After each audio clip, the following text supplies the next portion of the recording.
उत्तर प्रदेश में सभी सियासी दल 2022 विधानसभा चुनाव की तैयारियों में जोर शोर से लग गए हैं।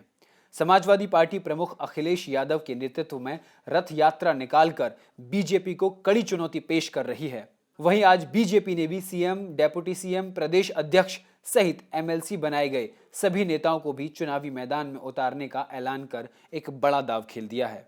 देखिए, निश्चित तौर पे इन लोगों ने जिस तरह का काम किया है, जो उप मुख्यमंत्री, प्रदेश अध्यक्ष, मंत्री, ये प्रदेश के कहीं से लड़ेंगे, चुनाव जीतेंगे। पार्टी का ये निर्णय सबसे सही निर्णय है।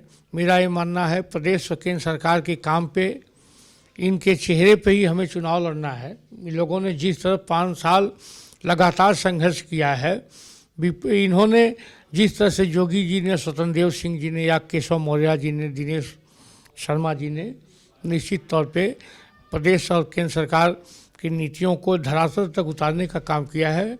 हम तो ये क्या कहते हैं कि ये लोग प्रदेश में कहीं से लड़ेंगे, चुनाव जीतेंगे। इन्हीं के चेहरे पे हमको भी जीतना है। इन लोगों ने जिस तरह का काम किया है, काबिले तारीफ है। गौरतलब है कि प्रदेश में हुए विकास कार्यों के दम पर बीजेपी सत्ता में बने रहने का दावा कर रही है, लेकिन पिछले 3 महीनों से समाजवादी पार्टी के धुरंधर प्रचार प्रसार अभियान को देखते हुए मुकाबला दिलचस्प होता जा रहा है। अखिलेश यादव प्रदेश भर में रथ यात्रा निकालकर प्रदेशवासियों का ध्यान अपनी ओर खींच पाने में अभी तक तो सफल होते दिखाई दे रहे हैं। अगर यही हालत रही तो बीजेपी की मुश्किलें बढ़ सकती हैं।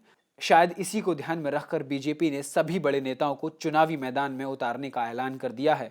बीजेपी इस पर चाहे जो भी सफाई दे, लेकिन ये तो देखा ही जा सकता है कि वो भी अब इस चुनावी लड़ाई को एक तरफा नहीं मान रही है। इस चुनाव में अभी तक के चुनावी अभियान को देखकर तो मुकाबला बीजेपी और समाजवादी पार्टी के बीच ही नजर आ रहा है, लेकिन प्रियंका गांधी भी कांग्रेस के लिए जी जान से जुट गई है। इसीलिए बीजेपी भी कांग्रेस को घेरने के लिए कोई मुद्दा नहीं छोड़ना चाहती।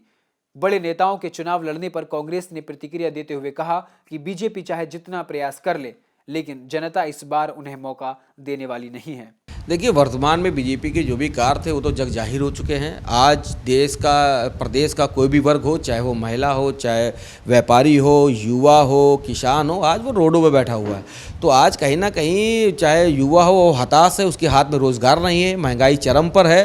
वो किसान पिछले कई महीनों से देश के बॉर्डर पे अपने उचित मूल्य 3 काले कानून के विरोध में जो प्रदर्शन कर रहा है, मौसम की मार को झेल रहा है। आज महिलाएँ प्रदेश में कितनी सुरक्षित हैं आप देखिए, बलिया से लेकर नोएडा तक देख लीजिए, हर जिले में रोज दिन पर अखबारों से महिला उत्पीड़न से अखबार भरे रहते हैं। तो कुल मिला के भारतीय जनता पार्टी जो आज पूरे प्रदेश को जो क्या कहते हैं बहलाने का, फुसलाने का और उनको गुमराह करने का काम किया, वो जग जाहिर हो चुका है। और 2022 के चुनाव में उत्तर प्रदेश की जनता उत्तर देने के लिए तैयार है। देखना दिलचस्प होगा कि बीजेपी की इस रणनीति से उसे कितना चुनावी फायदा होता है और इससे वो जनता से कितना जुड़ पाते हैं। Bureau report, C10 news, Noida.